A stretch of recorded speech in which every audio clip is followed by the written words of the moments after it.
লালমাইয়ে বিনামূল্যে চিকিৎসা সেবা ও ঔষধ পেল 5 শতাধিক রোগী। গাজী মামুনের তথ্যচিত্র দেখুন বিস্তারিত।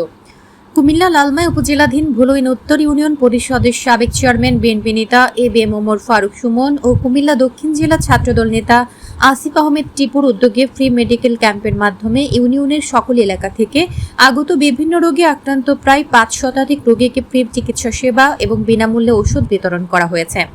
কুমিল্লা মুন হসপিটালের medical officer doctor Abdus Salam Shamim এবং ইউনিয়ন বিএনপি যুবদল ছাত্রদল নেতৃবৃন্দের তত্ত্বাবধানে বুধবার 4 সেপ্টেম্বর দিনব্যাপী হাজতখোলা সরকারি প্রাথমিক বিদ্যালয়ে বিশেষজ্ঞ চিকিৎসকদের মাধ্যমে রোগীদের এই সেবা প্রদান করা হয়। সার্বিক সহযোগিতায় ছিলেন কুমিল্লা ভিক্টোরিয়া সরকারি কলেজ ছাত্রদলের যুগ্ম সাধারণ সম্পাদক ইকবাল হোসেন আরিফ, সহ সম্পাদক তৌফিক ইসলাম, লালমাই উপজেলা ছাত্রদল নেতা রাসেল আহমেদ, আরিফুল ইসলাম মজুমদার, নূরে আলম, আয়াতুল্লাহ সজীব, যুবদল নেতা মনির হোসেন সহ অনেকে।